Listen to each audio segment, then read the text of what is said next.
Well, I would like to just welcome everyone to this Statlium Data Governance webinar. And we're just really honored to have Ethan and Katisha with us today when Katisha gets here. And yeah, we're going to just begin with some introductions. Chat is disabled as Oh, the chat's disabled? Yeah, we'll look at that in a second. Oh dear. Okay. Um, so yeah, so maybe Peter, you want to give a little bit of a rundown on the project and kind of where it started at for this webinar? Yeah, for sure. So this webinar came from a data governance project that Vanessa and I have been working on with the Lillooet Tribal Council and Stallion Government Services. It's a joint project. And what we're doing is working to just start conversations and do a needs assessment with all of the 11 Stallion communities on their data capacity needs. Um, we've been working with the RIGC. They funded the project, and they've also got a data assessment tool that we've been testing out for them and refining along the way. And it's basically a questionnaire that we sit down with community members and go through and just talk about how their data is stored, who has access to it, how it's shared, and all that kind of stuff. And at the end, it gives them a report that shows them strengths and weaknesses. And there's a new component to the tool that's just been added that puts together a list of recommendations and an action plan on what communities can do to basically get their data organized. And so, yeah, that's a really brief description of the project. We're about a little over halfway now, I think, of visiting communities and going through the assessment. It's been a really fun project. I've got to get out and see a lot more of the territory than I've seen so far. I've been at the LTC now for about 3 years as their IT system admin.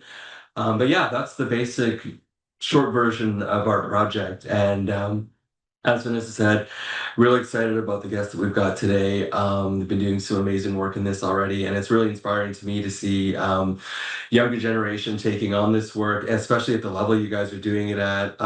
It's amazing. We saw Ethan speaking at the Vancouver Web Summit a little while back, and Katisha, I saw your speech at the UN, and it's just amazing to see the work you guys are doing on this, and it's really inspiring. And yeah, I'm going to stop talking now and let you guys introduce yourselves. Kukwa Nukwa Kulchas in Squaticha, Na in Kukwa Eleanor Wells, in Kukwa Ellen Iona Paul, in Spapta Alec Dan, Kukshtumukhla. It's good to see everybody here today. I see some familiar names in the space and some wonderful faces, and thank you for having us here. My name is Katisha Paul, otherwise known as Little Angel, Kukshasos, and Sepyapalwit. I'm from the Tsartlit Liatwat Swinomish and Stilch Nation, so Liatwat Ulfgan. It's amazing to be in the space here with Ethan. I have my grandmother who is the late Eleanor Wells, and my mother is Shanoa Leilani Riley, and my father is Joseph Paul, and grandmother is Iona Paul, and grandfather Alec Dan. I recognize all of my family's names in these spaces all of the time to ensure that people know where it is that I'm coming from, and also to honor the ancestors and our traditional names in these spaces. The Uninipsi Indian Chiefs Representative, and I currently work with the BC First Nations Justice Council, and as was previously mentioned, I do work with the United Nations. I'm the elected United Nations Global Indigenous Youth Caucus co-chair, and am always honored to be speaking on many items. And for the item here that we have today on our agenda, it's important to understand the processes that has allowed us to be here within these spaces now, where we had started within our history of not having control over any access of our data. The movement that we have been able to witness even as young people now live today is quite the inspiration. So thank you everybody in this space now who has continued the work, and we're here to also move that forward. Thank you. Ethan.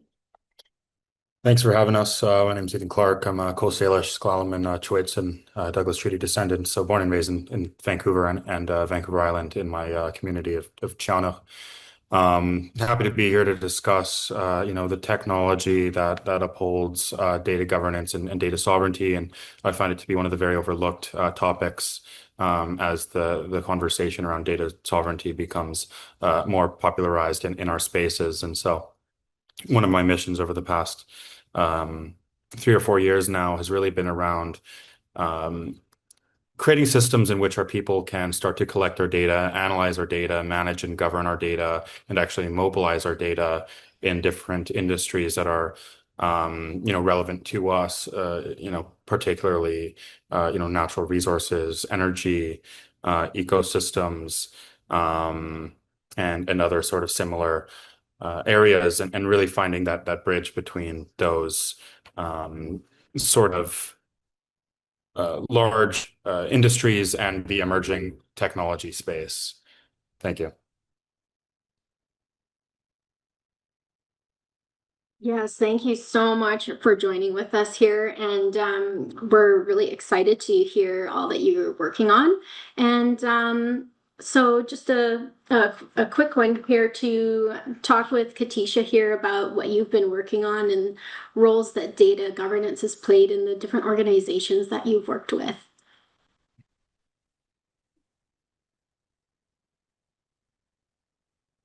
Yeah, thank you. As I mentioned, it's our history that has brought us here, and the lack of control that we've had over our data management, for instance, and what we're aiming towards for Indigenous data governance and self-determination. We want to make sure that we are exiting the moments of intergenerational trauma, moving towards intergenerational strength through moving forward past vulnerability. And that's obtained through ensuring that we have full control. In some of the spaces, we want to be able to also have our spiritual connections and our cultural protocols seen through the ways in which we use the data that's being collected. So we have the ability to ensure that through the protocols or any type of policies that are being created with the data collected, that our land and our waters are being seen through those movements. Because ultimately, in some of the areas that I work in, especially with the First Nations Climate Leadership Steering Committee, we were collecting data all throughout Canada that was going to help a memorandum to cabinet. And we had little control, unfortunately, throughout that process because we were working with Indigenous Services Canada. And that was an unfortunate moment, but it was an eye-opening experience to realize where we stand exactly and what it is that we're needing to do as a collective, as Indigenous peoples together or First Nations peoples together within our nations, our territories. We have to be able to ensure that the government knows that when we talk about the lands and the waters, when we talk about how high the water is, for instance, in the flood zones, and it's changing every single year. Our world is adapting around us. It is a climate crisis that we're living in, but there are specific indicators of new changes that we're seeing. But those changes aren't being noted properly by the government's control of our data. And when that's pushed forward in a memorandum to cabinet, our cultural aspects, our cultural protocols aren't being seen in the policies that are being created by the data that we're collecting as First Nations from our own peoples, having our scientists go out onto our own lands. So when we have movement like such as this one here, we could then control our own stories. Much the same to our creation stories, much the same to the ways that our songs are, our Shakota. Those are our ways in which we tell the future generations how to take care of the world. But now that the world is changing, we're also having to adapt in the same ways that she does.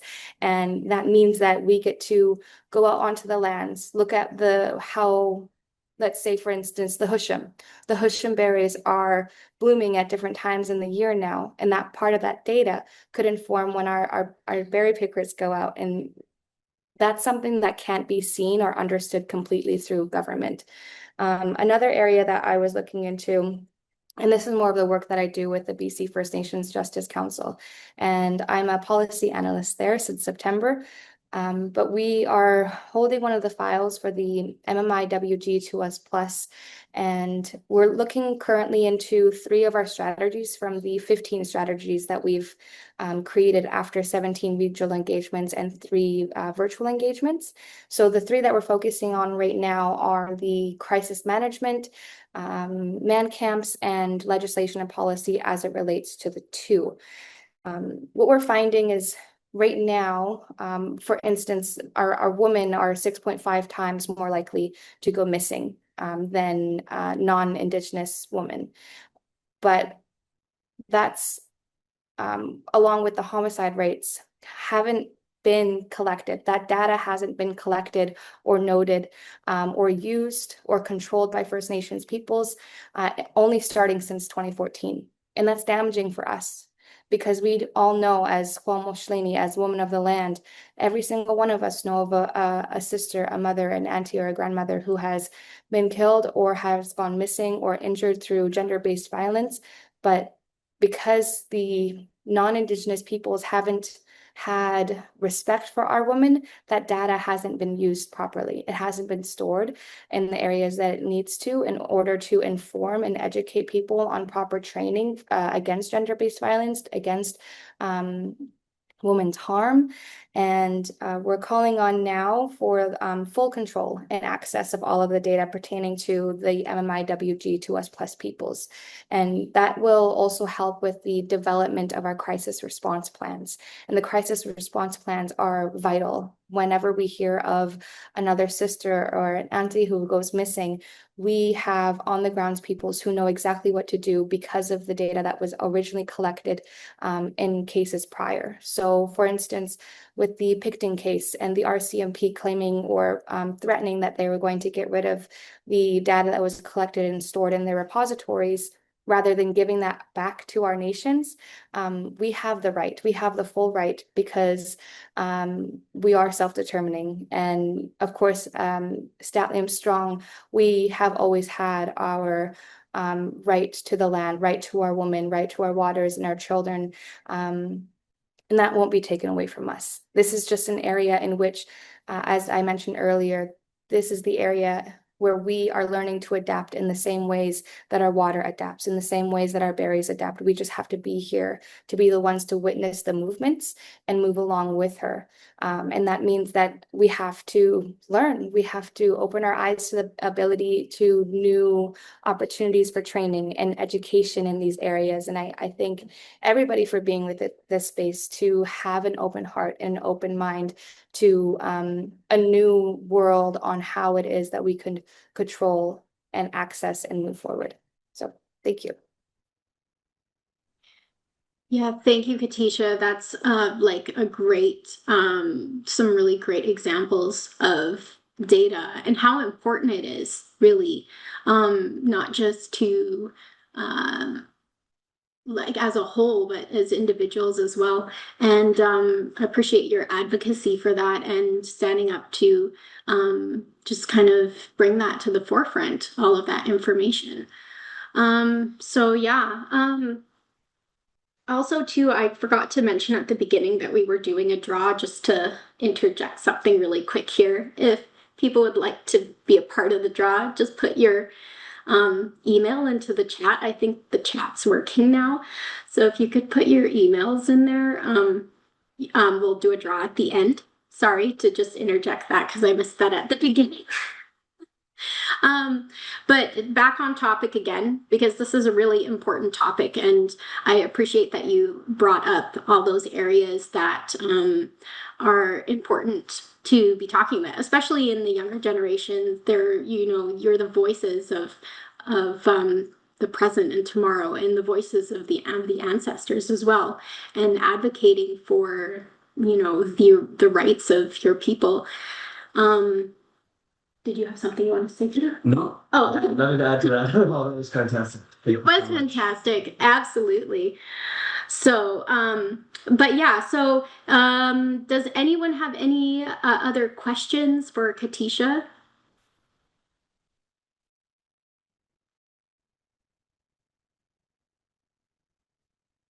So yeah, we can just keep an eye on the chat. We can circle back to that. Yeah, well, I can keep track of that for sure. Okay, perfect. I had Yeah, a question. I don't think he can see my hand raised though. Oh, there we go. oh, sorry. Yes, I didn't see Yeah. your hand there. Sorry, Michelle, go ahead. Okay, thanks for the introduction and some of the gaps, some of the things that you look into, because I think data management is fairly new to a lot of us, but it's needed. And I like that you started talking about climate change first in salmon, because I think this is a great way for communities to stay in touch by developing a data management system. It's almost like a messenger system that would have gone back to years ago of our people managing salmon runs by talking about, okay, the salmon are going by, and they would start on the island, the discovery, and start their way up. So we know, because it's always we're talking with government. Government doesn't need to know what we know. This needs to be our data to own, what the fish runs are looking like, the health of them. You can start incorporating the language into them. I like that the salmon actually hear. All of us speak our language to them as they're going through our community. So they've been blessed for thousands of years to understand all of us and hear that language. And I hope that's something that we can all bring back. Somebody can say the fish are starting their journey.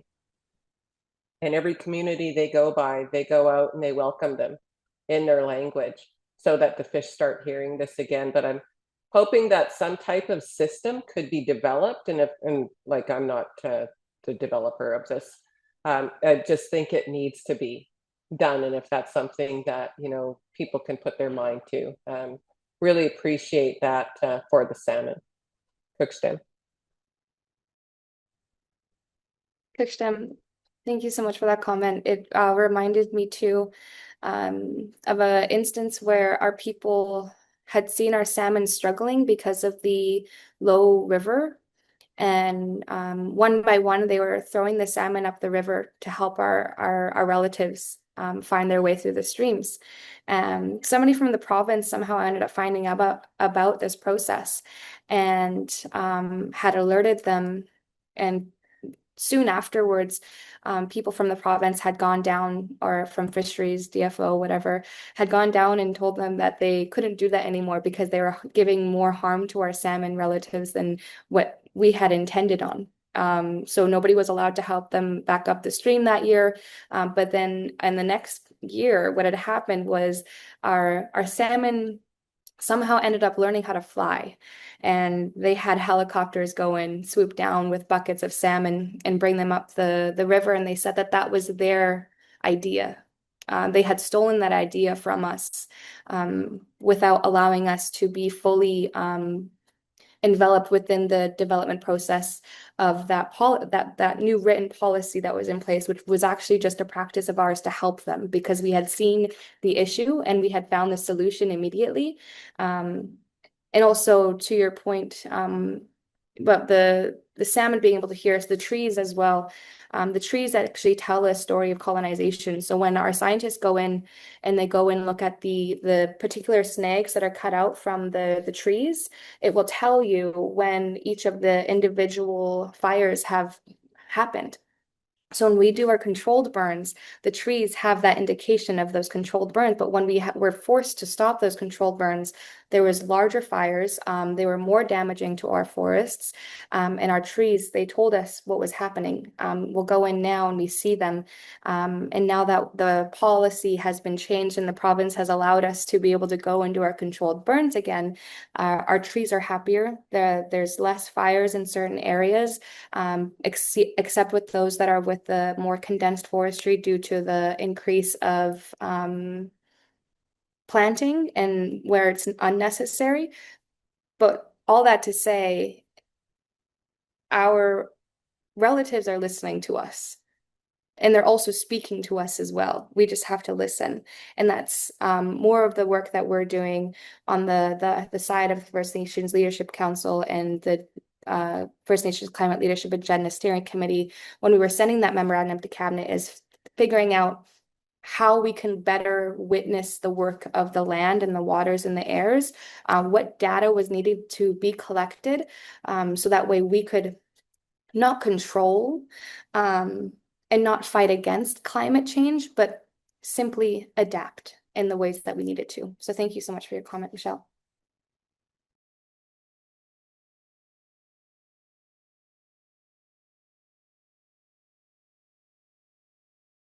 Sorry, do we have another hand up?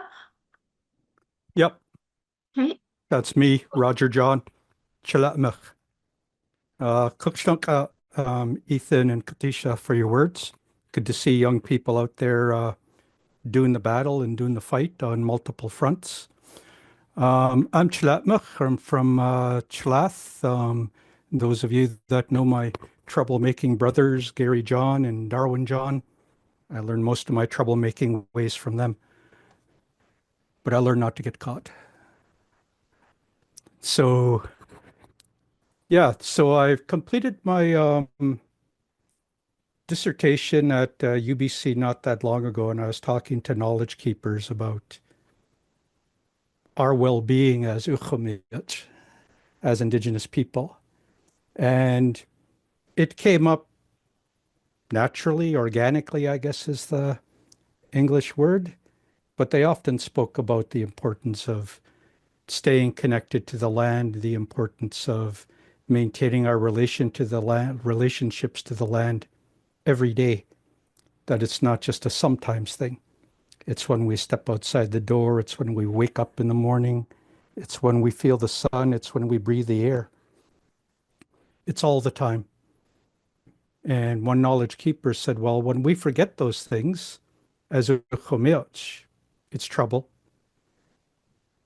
But it's trouble for all of us now because many of the settlers and many other people in the world are forgetting that. But they emphasize that we as Ukhumiyot, as Indigenous people, we have to maintain that respect and that connection to the land and maintaining that most important of relationships. And yeah, adaptation to what's coming is also important too. Flexibility and adaptiveness came up. And what are we going to do? Because we already see it. We already see the change coming. So how will we strengthen ourselves for that? What can we do now to make sure that our children and our grandchildren can face what's coming and increase our chances of survival, whether that's flood in some places now, drought as we're facing in many areas now, forest fires. What are the ways that we have to do? I think about Chilath, where Gary and others fought some significant fires over the years and had to, I don't know if anybody from BC Hydro is on here, but we had to commandeer a BC Hydro fire engine, but the people stayed and they fought, and we have generations of firefighting experience there. So we did those things and we do those things. And also thinking about mitigation, cutting down the dead trees. What will we build our houses out of now? How can we take advantage of our environment and use those things to help our children and our grandchildren to survive there? Yeah, so all of those things are so important. And thinking back to data, I mean, one of the most important pieces of sources of data for me in my research was, of all things, a messenger chat group with my family. Those of you that know my nephew, Khwimshkin, he's one of our language keepers now, following in his mother, Limya's footsteps and doing that work. And so I would ask them questions using this chat function. And some of the knowledge that was gained there was just so amazing. And I credited all of them in my references. And I did it the way that I gave them the same standing, the same way that I do for the Shema researchers whose work I use. Because they say, well, you can just list it as a personal communication. I said, well, I could, But to me, they're just as important as any, pardon my language, old white man whose words I use. In fact, to me, they're more important. So they should have the same standing. And so we do that work as researchers in the academy in our own way, and we raise our people up to that same level. And thinking about the fish, I remember one of my brothers, they talked about stories they shared when the BC hydro penstocks were opened, when the Bridge River Valley, our traditional wintering ground, got flooded, and when that dam was built, and they punched that hole through the mountains. And they talked about when the first time they opened the penstocks and that water came down into Chalath, into the lake. So one of my brothers said, I can't remember if they were there or if they heard it from someone, but they said they described that stream of silt water, that glacial water now going through Chalath, and thinking about the change it must have had on the lake, because they said the lake used to be crystal clear before that, like Anderson Lake, but now it's changed. So yeah, that's data, and that's ours. Those are our stories, but how do we ensure we make sure as many people as possible knows those things so they're not forgotten? Yeah, so that's it for now. Getting a bit rambly and soapboxy, so I'll stop now. Good stuff. Thank you very much. Yeah, thank you, Roger. Is there anyone else that has any questions or comments? Or do you think Katisha like to respond? Mm-hmm.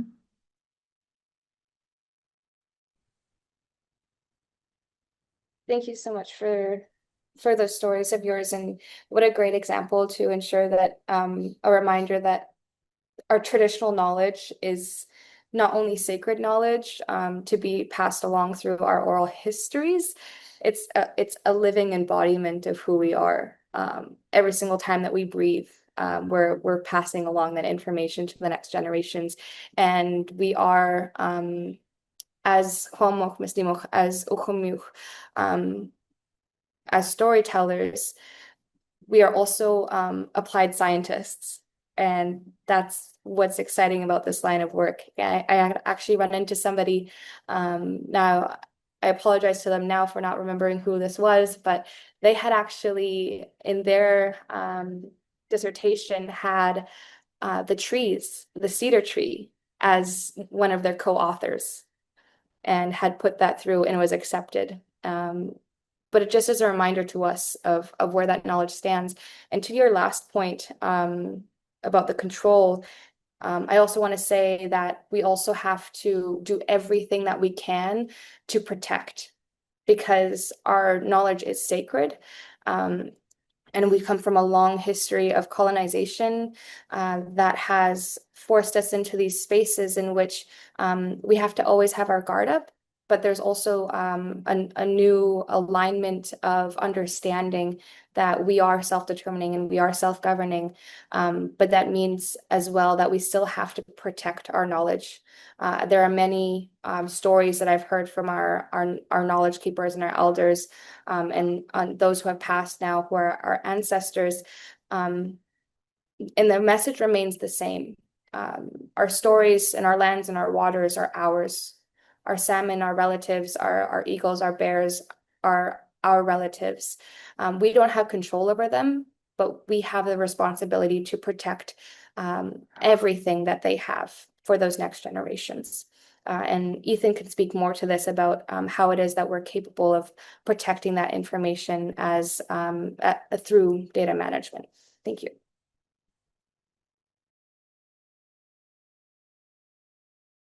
Thank you. Thank you for those comments and for the questions there. So I think this is a good bridge over into what Ethan has to share about the technologies, just as Katisha was mentioning. Yeah, Ethan. Oh, wait, Travis. Cook P. Travis, go ahead. Hi, everyone. I'm not sure if you could see me there, but I just want to shout out to cousin there, Braudia, as a youth there. And nice to meet you, Ethan. Look forward to hearing you. I'm just getting these pop-ups, so I'm not sure if I just keep pressing these, but you guys can hear me okay? Yes, we can hear you. Excellent. And it was the first time I got to meet you at the Statlium gathering. It was an honor to hear you speak there. But otherwise, for the data governance is very important here. I look at it as I know I sit at the SA Chiefs meeting and SEC Chiefs meetings there as well. But I think it'd be good to have this data and management to keep our own data secure, like you were saying. But when it'd be good to have it shared and seeing what collectively what the nation in Statlium is doing there in regards to because the new bills that have been passed. And now you see a lot of these exploration permits starting to come out. Um, um, Quite steady here now, and being concerning with their next steps in regards to one that's up in the northern part of the territory there is looking to an open pit mine, which is already an area that's kind of impacted by BC Hydro. But again, as collectively, it'd be good to see what and hear what the other communities are thinking, because that's very concerning. As it's they talk about gold, but then they also talk about antimony, and that's what one of Canada's elements that they're looking for. And this is all stemming from the tariffs that Trump's adding on now. So instead of sharing, I guess dealing with Trump and then lower down there, they're looking at other countries, and they're trying to move and fast track these forward, and it's concerning in regards to our consultation and the environment. But I see that this is very important to start putting our data together and working together, and seeing that our territories, our future generations are going to be looked after, and seeing the wildlife come back, because it's not only the salmon, it's the sea out there that are, and other ungulates that are being well impacted, and other wildlife being displaced based on wildfires and the climate change that's coming, right? So I just wanted to share all that and have a voice here. Thank you. Thank you very much for that. I think that's a really important context to raise. I do believe we're in a political climate right now where resource projects are going to be rushed and fast-tracked. And as you said, there's bills in place to do that sort of thing. And so I think it really emphasizes the importance of having data organized in a way to combat that sort of thing. So thank you very much for that.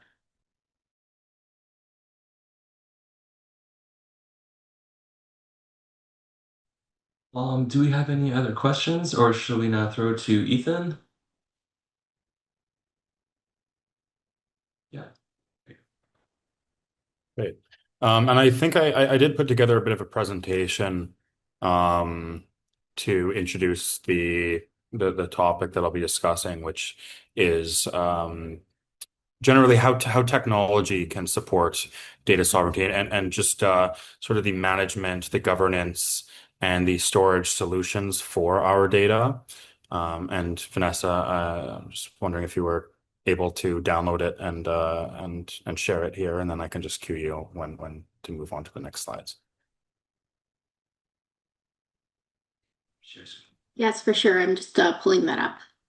Thank you. There we go. Yeah, we switch back. Yeah, and then it's all share. Okay. Oh, sorry, everyone. 1 second. Oh, share.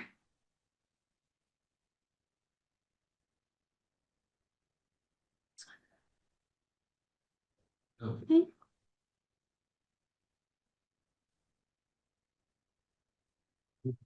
So much.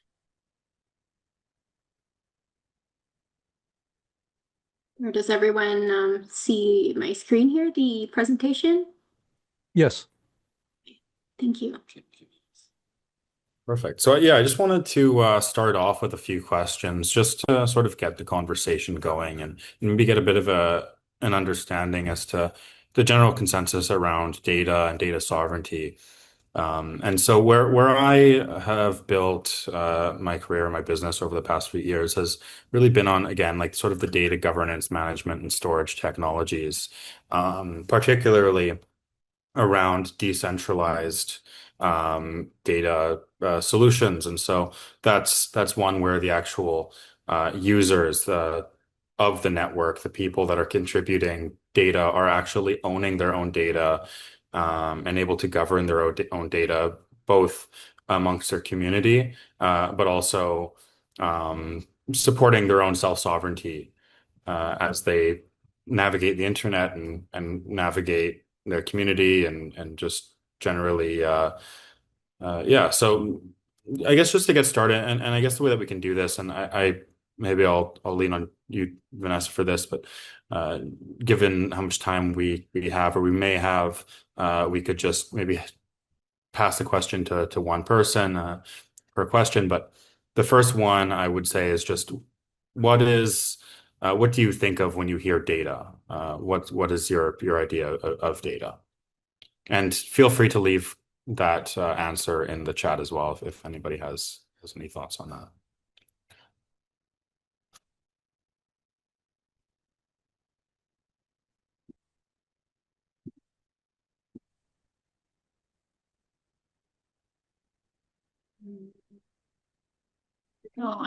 Michelle says information, and Roxanne, knowledge, collection of information from Ernest.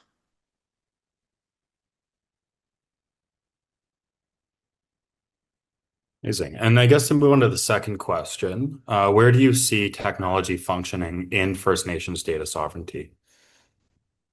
And if anybody wants to, I guess, get on the mic and answer that question or share their thoughts, we could maybe take a person as well.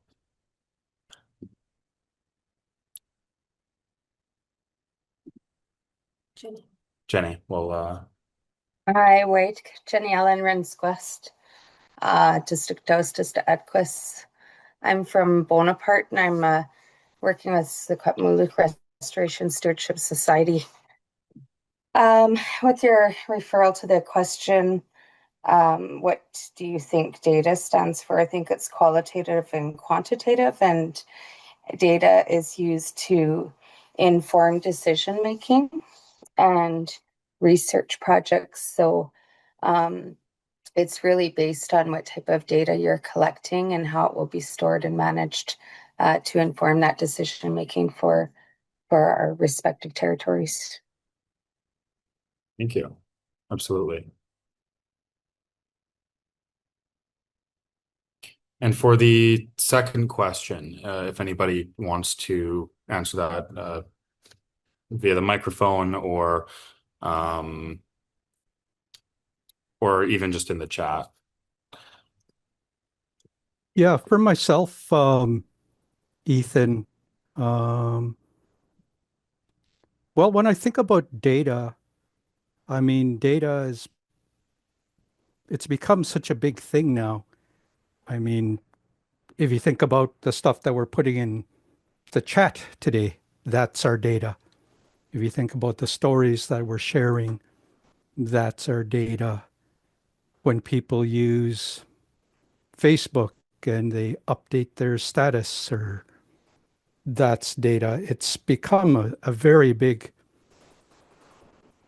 it's become almost another part of us now. It's becoming this, it's become a commodity now Mhm. in a lot of, in the way that Google is using it, in the way that Meta is using it. It's quite pervasive. It's all around us right now. Yeah. But I was also thinking about data in terms of, well, we've heard some of those things here today, and you guys have spoken to them too. our traditional stories, our knowledge of the land, like knowing what it means when the snow comes down to a particular point on the mountains, what it means when the river reaches a certain height, what it means when certain plants start to blossom in the spring, or different animals show up. So all of these things are also data, and I guess a challenge our people faced in the past was that we viewed data as being, from the way I understand it, from some of our knowledge keepers, it was a sacred thing, but it was something that was necessary for the survival of the people too, because it wouldn't do to have knowledge from our old timers not get passed on, and that's what happened in a lot of cases, whether it was due to the epidemics or residential schools breaking the transmission of knowledge. Those things happen. So now, in some cases, we have to rediscover these things through a variety of different ways. One idea I played with that came up when I was having a conversation at a Indigenous research conference at UBC. It was with Maggie Kovach. Those of you who know her about Indigenous research methodologies. Was it clicked to me when I was listening to another speaker present, and I'm sorry I can't remember her name right now, but the idea came to me, but well, data is, maybe we need to start thinking about data as, if it is sacred, then also considering data as a relative as well, considering data as a living thing, because it's taking on a life of its own now. And I think about the words that I gathered from many of my participants, and those are sacred things. I hold them very close. And I was trying to thinking about technology. I was trying to think about a way, well, how can I ensure that the knowledge that I gained from my participants, how to keep it accessible beyond me? I mean, I can send them the recordings, I can send them the transcripts, I can do all of these things. I could hold it in the data repository at UBC, but that only is effective as long as I'm there, that I'm the steward for it. Then they say, well, then it goes to your supervisor. Well, what happens when my supervisor retires? Who then is responsible for it? So I was trying to think of a way to ensure that this knowledge, this relative, is accessible by the relatives of the participants, because I think many of their children and their grandchildren would love to be able to access these things down the road, because the transmission doesn't always happen at the kitchen table anymore like it used to. Mm-hmm. So Totally. thinking about how do we, and the sense I got was that the UBC folks were amenable to that, but I don't yet have time to fully follow through with that and think about, well, and again, the term data sovereignty came up and the folks there were amenable, but it will take a organized way of thinking about it. And yeah, I just wasn't able to get that all completed before my dissertation was done. Mm-hmm. So thinking about that and how do we manage that after our time at these institutions is done. And yeah, what does it mean when we share things on Facebook, when we share things through these social media streams? What happens to it then? And it often leaves us then. So yeah, but it can be very useful too. Technology. It's just figuring out how do we assert our ownership over the stream, I guess, of the data, because it's living. Yeah, that's my thought to now. I think you raised a really good point in which, it has become commoditized in the same way in which our lands in which we had relationships to, our biodiversity that we've had relationships to, also became commoditized. And I believe that data and all that information both on the communal level and the personal level, are becoming so commoditized, and we're seeing centi-billion-dollar corporations take advantage of our data, whether that be environmental data or whether that be just personal consumer data, as it is on Facebook. And all of this data being commoditized is leveraged for a strategic edge for us to be sold other commodities and other consumer goods, and it hasn't been necessarily used in a way in which we can restore our relationships to the land, or we can restore our relationships to each other.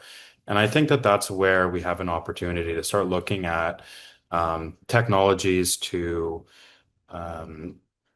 the role of technology in collecting data, in verifying data, in owning data, in analyzing that data, and then mobilizing that data, really through the full life cycle of that data to address the issues that we're having as a peoples across, all of our coasts and all of our nations.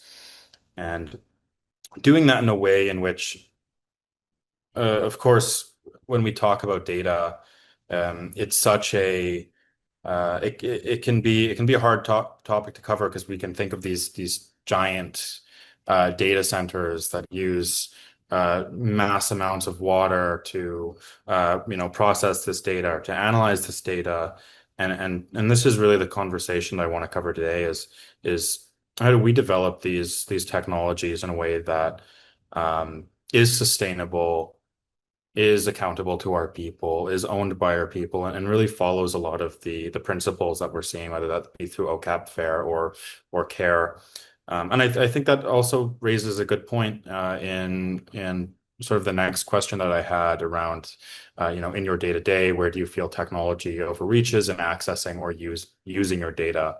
And if anybody wants to answer that, please raise your hand. But, we see everywhere, every time you go on a website, it asks you a question about how it can, accepting or denying whether it can use your data and how it's going to use your data. And, you get constant emails about it. And, how do our data is everywhere, and it is really living, and it's living all over the internet, and it's living for so many different reasons.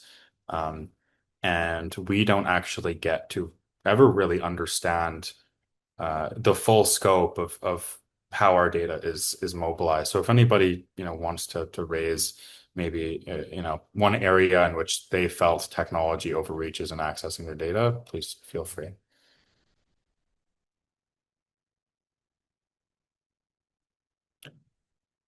Otherwise, I think we could even just maybe move on to the next question, because I feel like it may have been answered, but otherwise I do see maybe somebody's unmuted. Just one thing I was thinking about is just general phone location data, how it follows you, and you can go back, a long time and see what's there. But other entities also have access to that, and I don't know if there's really great ways to opt out of that if you have a phone and you need to use a map for things. So. Mm-hmm. Absolutely. Like consumer products, the amount of data that they take is absurd. I mean, it's actually quite scary to think about it. They scan your face, they read your different emotions based on the time of day and the different products that you're looking at, and they use that all in order to kind of understand you and understand how to sell to you, or how to sort of coerce your decision making. It's there is so much overreach in data, whether that be, realizing, oh, this person's at this location at this time of day, therefore I should try to sell them this. It's totally a very, very, very valid point around, the overreach of into our data.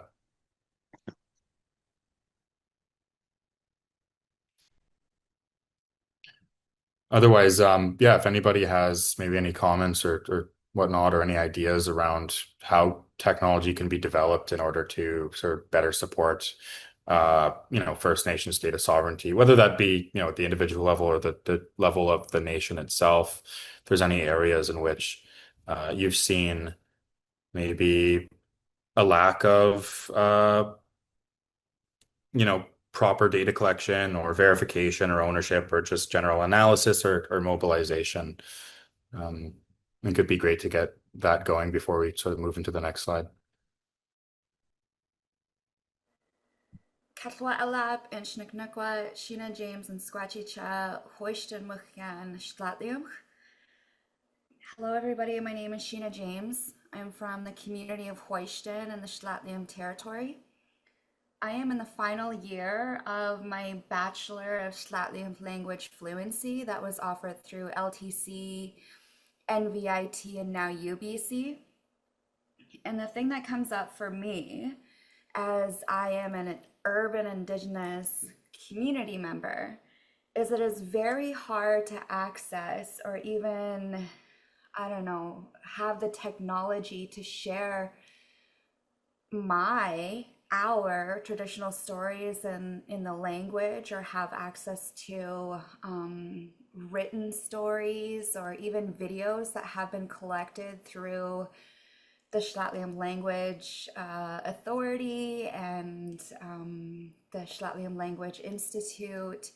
It's been very difficult as a community member who lives away from home to access these type of resources, especially, not being connected to community or elders or family. I just think about our kids and our especially like our kids away from home. I work for Fraser Valley Aboriginal Children and Family Services here in Chilliwack, and I was one of the people who was a part of creating a resource for cultural connections to the 140 Indigenous communities of where our children are from. And that just makes me think now, going further into my language degree, that, this technology,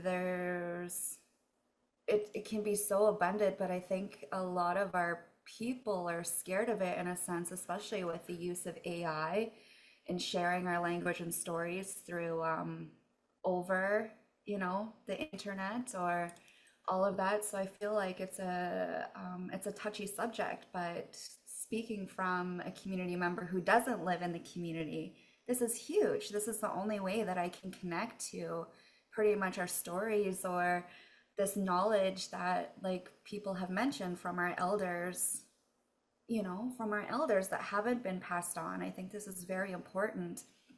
And since I'm taking the language fluency degree, it's in learning our language and realizing how important that is. So I think that's definitely an opportunity to create some type of technology where this can be shared as well for the community members, our own. Absolutely. 100%. And maybe that can bring us into the next slide. Definitely a good segue there. So yeah, sort of an overview of where we see data sovereignty.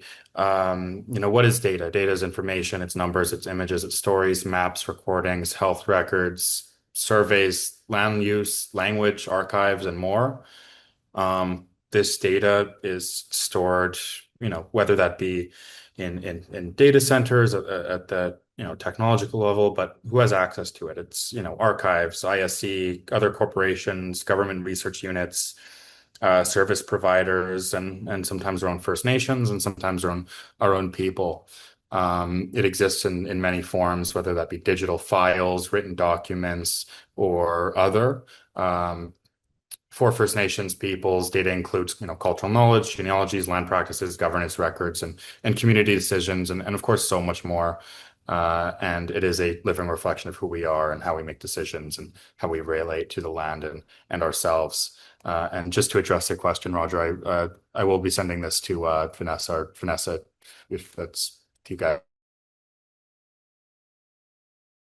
And of To course, answer your question, Roger, I can send that out. Sorry, Ethan. Go ahead. nice. And yeah, why is data important? It drives decisions around funding, services, governance, lands, education, health, and development. When others control your data, they can control your narrative, opportunities, and rights. And First Nations data sovereignty means, reclaiming the control over our lands, over education, over our health and development, while ensuring that that data reflects our truth, our laws, and our priorities. And with the right tools and protections, data becomes a really powerful tool for, economic, environmental, and social development and general well-being. And what does it look like in practice? Of course, data governance, our nations, our First Nations are able to collectively or communally set the rules around how data is collected, how it's stored, accessed, and shared based on our own agreed upon and I think collectively agreed upon protocols and laws and consent. The infrastructure where the data is stored on First Nations or controlled by First Nations on whether that be like a cloud environment or other technologies, and not by third-party platforms without our own oversight. It requires our own access and permission, where communities can decide who sees what data, when, and why. External access requires clear, informed, and revocable consent. And protection of cultural knowledge, sacred, sensitive, or community-specific information is safeguarded according to traditional and legal protocols, not just, public defaults. I think it really has to come in at the place-based level from community to community or family to family for our data to be accurately verified and protected.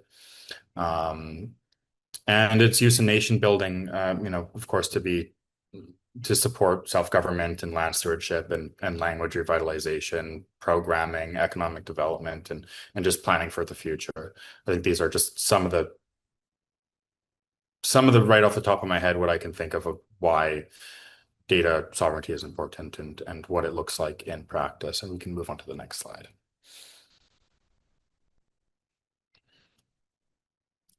How many people are familiar with OCAP? Maybe just a raise of hands or in the looks like a lot. I don't have that's good to hear. Good to see. Yeah, so if you're familiar with OCAP, generally what I wanted to get at here was how can we mobilize OCAP in the development of technologies, both on the hardware side and the software side.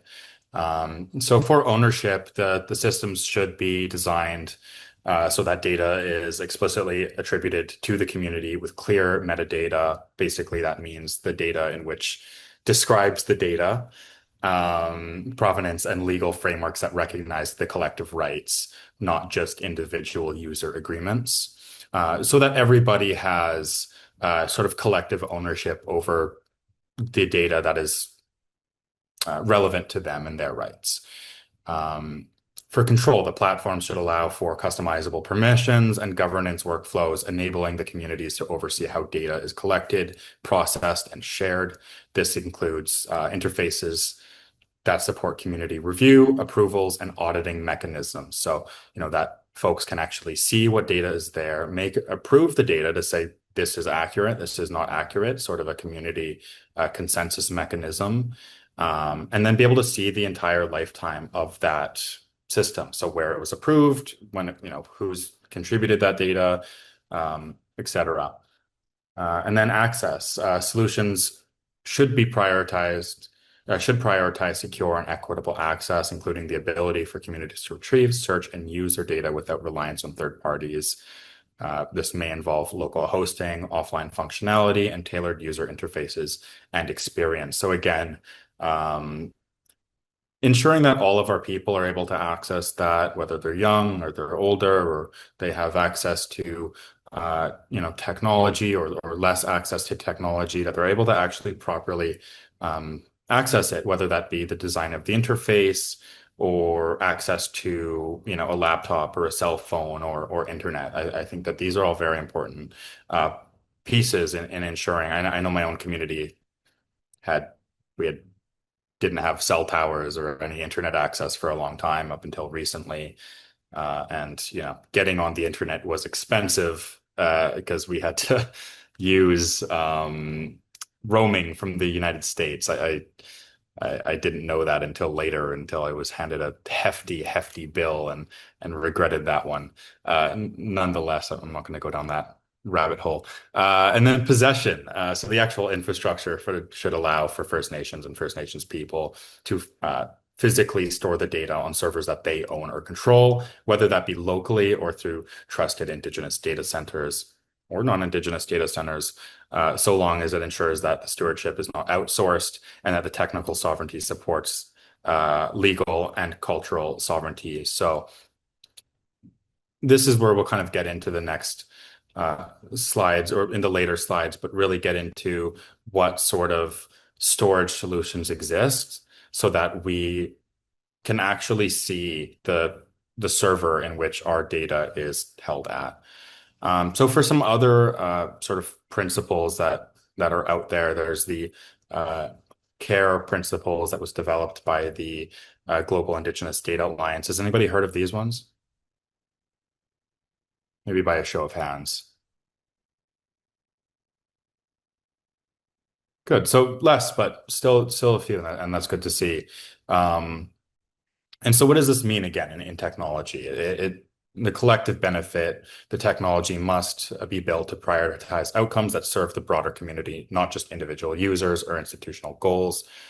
This should include dashboards and tools that track community health, language revitalization, or environmental stewardship, with data use aligned to the goals defined by Indigenous nations, First Nations. And that, of course, encompasses all of the peoples within the nation. So again, really back to that community consensus, I believe that all people are rights holders and all people have the right to develop the overall goals.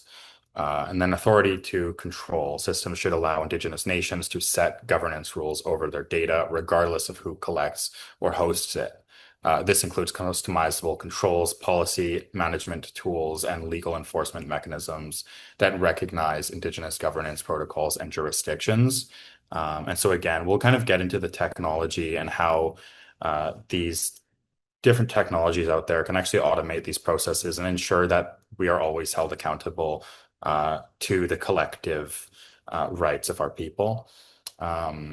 And then responsibility. Platforms should support transparent data flows, audit trails, and community participation in design and oversight, building accountability into the system, ensuring that developers, researchers, and institutions align with expectations and priorities. And then lastly, ethics, being built to respect Indigenous laws, values, and worldviews, including consent workflows, culturally safe data categorization, and protocols that prevent misuse or misinterpretation of sensitive knowledge should be embedded in the system through all phases of the data lifecycle. And then we'll move on to the last one.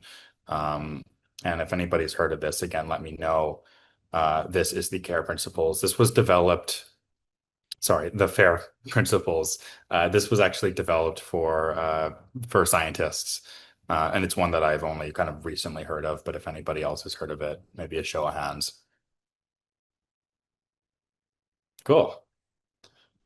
Yeah, and I won't go too far into it, but ensuring that the data is findable.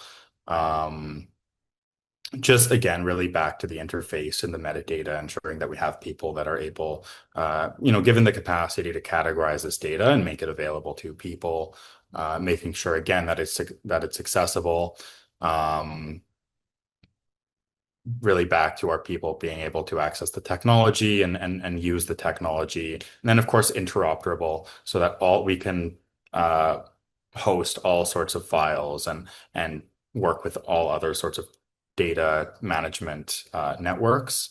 And then that it's reusable and that we have strong documentation practices and licenses and provenance records. And then we'll just move on to the next slide.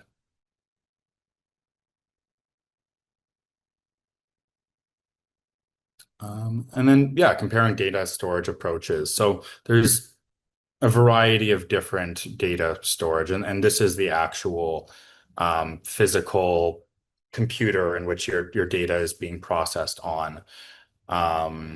And so there's anything from co-location, which basically you purchase a little processor and you plug it into a much larger data center.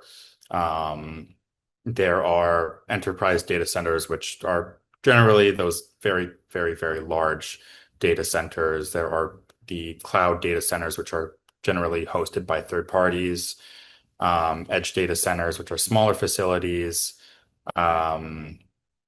That's sort of more of the thing in which we would see, along with the micro data centers, our people's developing.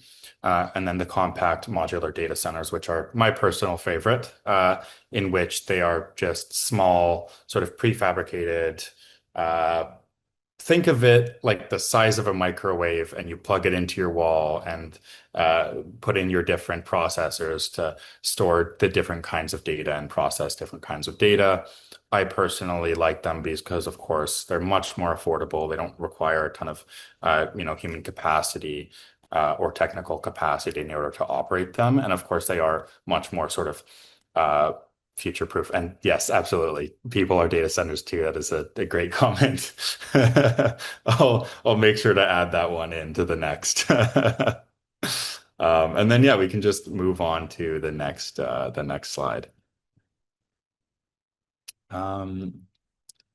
Yeah, and so the different sort of softwares to support this. The first one being blockchain. It's a technology or basically a ledger that is owned by all of its people. It's governed by a smart contract, which basically is a self-executing agreement to limit any corruption or whatnot.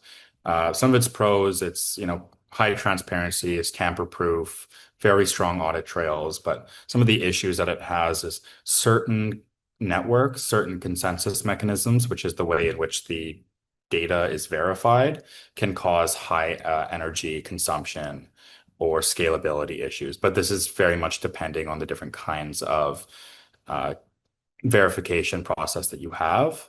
There are traditional databases, again, that I'll categorize this along with the cloud storage and enterprise data lakes. They're very centralized, less sort of communal control over the data, but they are scalable and they do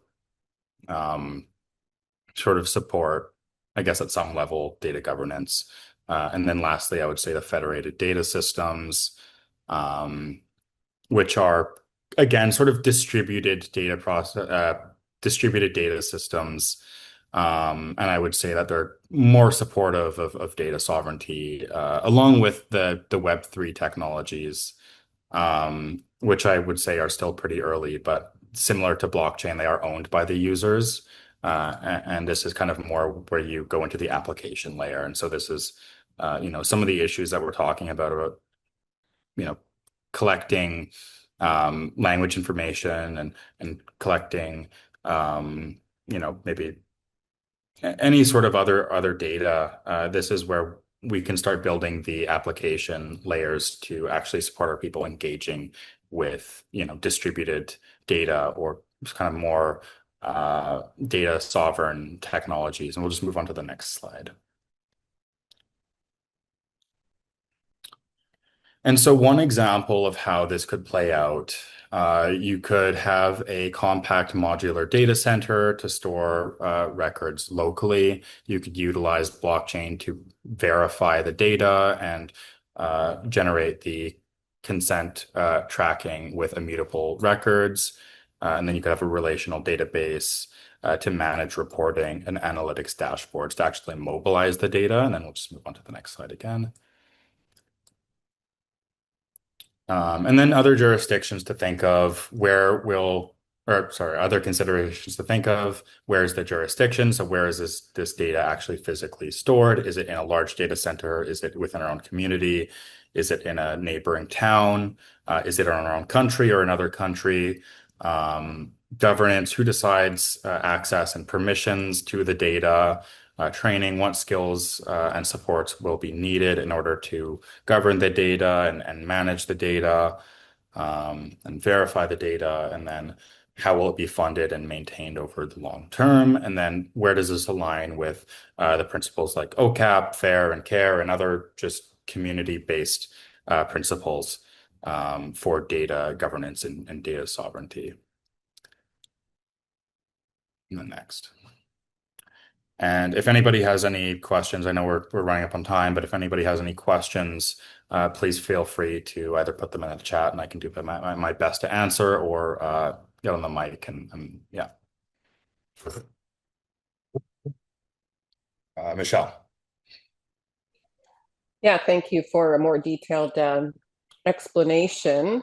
Sorry, I forgot to introduce myself last time. My name is Michelle Edwards. I work with the Statliam Chief Council. I'm also a former chief of the Shekelwash and Kikaitan communities, and really enjoyed my time in leadership, and now working on with the nation, for the nation.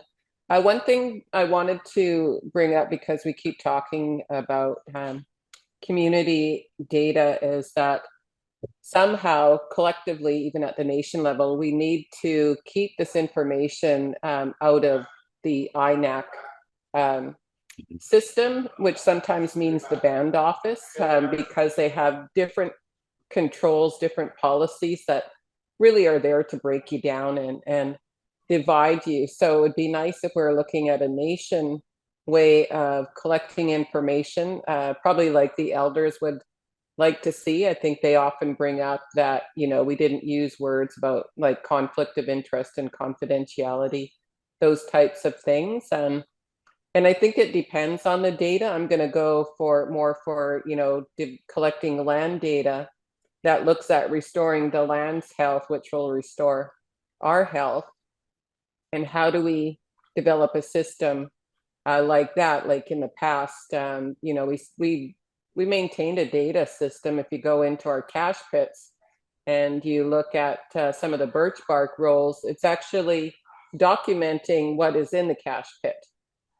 So we had a system set up even back then for our people, not only for us, but those who we were trading with. And that's what I think we all need to be mindful of, is that we can't do this through band offices. We need to look at how do we do this at a nation level, because people will come back and they're going to want their data, and I think there has to be a separation of your personal information compared to what we need at the nation level. And at the nation level, we need to look at, are we providing for the land and for the people? And you can start collecting, like who all has fish, who all has deer meat, who has trout, who's got the berries, and start identifying those gaps of, 50% of our people aren't even accessing, the food that the land provides for us. I'm just saying a number, but those are the things that we need to start knowing, so that we can look at, okay, if we were to get away from the INAC system, or a way that we are, self-governing, have our own economy, our responsibility was to provide for the people. And I honestly feel we all had a role and responsibility. And I think that's something that could be thrown into this as well, is that we identify that. Like, it's not my role or responsibility, I know this now, to carry on language, because I'm not a speaker and I don't know that I would have the time to do it. But, there's probably about 200 people in our nation, if not more, that we could identify that, that's their sole role and responsibility, is to learn the language, take us out on the land and start talking to the land again so that it hears the language. But I'm going to come from a very traditional aspect on this, of that's what data means to me, that it's going to restore the health of our land, to restore the health of our people. It's not personal data or anything. That's not my priority. It's the land. Thank you. Absolutely. And I think you raised a great point of safeguarding our data, even sometimes from our own bound councils. And of course, because that data they have obligations back to INAC and ISC in order to bring that data back to them. And there's times in which, we need to prioritize our own data sovereignty amongst the peoples, right? Amongst the actual rights holders to the land, and the people that are going to be impacted by that data. And that was one of the goals of this presentation, was to show that there's different sort of data storage and data management solutions based on the different kinds of data and the different goals of the data. And so in the cases of, for example, I see Sheena raised Kamloops and their data center, Mach 7. It was actually interesting. It was a friend of mine that had originally built that, and then it's another friend of mine who had sort of taken it over. Yeah, no, like that's one really great example of a nation being able to build its own data center. And it's, of course, it's not a one size fits all in terms of how it works. Maybe a nation needs its own data center, or a tribal council needs its own data center to store or train large amounts of data. But maybe for a community or a smaller community or a family or a program within a community, they might need a smaller, more modular data center that costs, of course, building a data center is very expensive, and just to build it costs a couple $1 million, and to maintain it requires a full-time person plus energy, power purchase agreements and stuff like that. And so, yeah, there's opportunities within all of this data solutions to really promote our own sovereignty with the data at the community level, like the people's level, rather than any agency.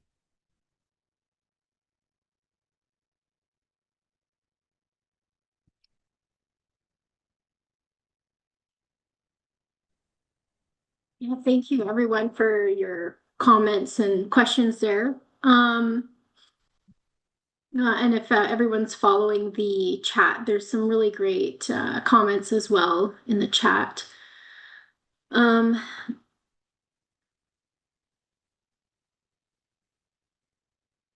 yeah, it's been great just circling back around to the networking that we've been able to do.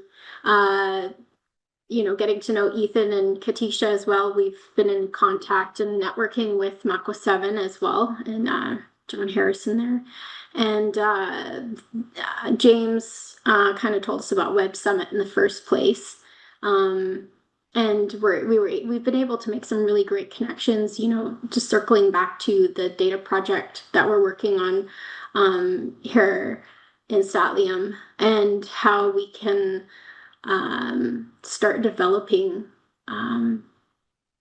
based on these networks that we have, to see what policies, what technology, all the different areas that we need to make connections to. And that's where these webinars are going, with starting these conversations. And so Absolutely. It's been just great for you to give some like practical examples of options that we have, and to realize that it's not cookie cutter solutions from Microsoft and Google that everyone has to use, and that there's scalable solutions for smaller or larger communities. And I'm just really excited to see your generation of people baking in the OCAP principles and that sort of thing into the technical systems themselves, and using the new blockchain technology as a way of tracking data to make sure that when it is shared, it's shared properly, and it follows all the principles that you spoke about earlier. And yeah, it's just really inspiring to hear you guys talk about this kind of thing. And it makes us even more excited about this project that we've been working on, as Vanessa said. And yeah, we've had some amazing comments and examples given from the people that have joined us. I'd like to thank everyone online for taking the time to come and watch this and listen and participate and give your own examples and point out things that we hadn't thought about yet. And yeah, just been fascinating to listen to you guys talk about this. Yeah, no, absolutely. Are there any other questions or comments? And if Katisha or Ethan, if there's anything that you guys would like to comment on or didn't get a chance to circle back on too, let us know. No, I just really think it's great that how engaged folks are and seeing that across all of your different communities and that our people are aware of what data means and how it's being used and all the different complexities of it. And it's definitely very refreshing to see being in the technology space, particularly in the sort of Indigenous technology space. You can certainly feel like we're kind of years behind at times. And so seeing this level of engagement and of knowledge is very refreshing. Yeah, that's one of the things that's been most exciting for this project about me is just meeting other people that are doing this work and seeing how far it's been taken already, like what you guys are working on, for example. And as I keep coming back to, because I'm more from the technical side of it, seeing the principles and the permissions and all that kind of stuff being included in the actual technology at that level, I think it's amazing. Absolutely. And someone's asking if there's contact for Ethan and Katisha. If that's good with the two of you, I can send out contact for you later along with the presentation. Absolutely. Yeah. I'm going to do a quick draw here since we're kind of drawing close to the end here. We have, can you all see me or no? Yeah? Yes. Yeah, okay. I don't really know. I can't see ours. So we have two items for a draw. We have this tote here. Says we are Uklumuk people of the land. And we also have a t-shirt that says Thallium. And it was kind of a special edition that came out around Declaration Day. And it says here, we have always lived in our country. At no time have we ever deserted it or left it to others. So that's a nice t-shirt. So we'll do two draws. So for the first one, for the tote, yeah, hey, Peter's picking a name. See if I can read your handwriting. Travis Peters. So Cook P. Travis, this tote is for you. Yay. And then we have the t-shirt here. It's for Brian Fleck. I hope I'm saying it right. Brian Fleck. That's for you, the t-shirt. Awesome. And I will send you guys emails out after this as well. And I appreciate everyone's participation. There's just a question there about what's happening with the recording. It's going to be posted to YouTube, and yeah, we can send out the link to that after this. Yeah, we'll send the link out. It'll be on the Statlium Nation YouTube as well as up on the Statlium Government Services website. And yeah, it will be sent out along with the presentation and contact information for Ethan and Katisha. Really, really just thank you so much, Ethan and Katisha, for coming on as guest speakers and for everyone's participation from all in Statlium. Appreciate it all. Kushtem. Absolutely. And we're going to continue with these webinars as part of this project. I feel a bit sorry for whoever's got to follow you guys because that was an amazing presentation, but we're really looking forward to keeping this conversation going, and we hope you guys can join us next time. Yes, and just to give you guys all a heads up, Roger, you're when I saw your last name, John, I just was talking to Gary, and so Gary is actually going to be doing a webinar next week. Just to give everyone a heads up, on Wednesday I will be posting that. Gary from the Joint Planning Forum, and Taya and Nadine from the Statlium Education Training will be hosting a webinar next week on Wednesday at 10 a.m., which I will post at some point today on Facebook, and we'll also send that out in the email in case you're interested in joining to find out what projects they're working on. So, but yeah, thank you so much for everyone taking the time to connect today. It totally made my day. So, and I hope it did for you too. And yes, Thank you so much. And if anyone has anything else to say, wonderful. Thank you all so much. Thank you. Thank you. All right, you guys have a great day. Good. Yeah. Thanks, everyone. Kukshna kala. Thank you.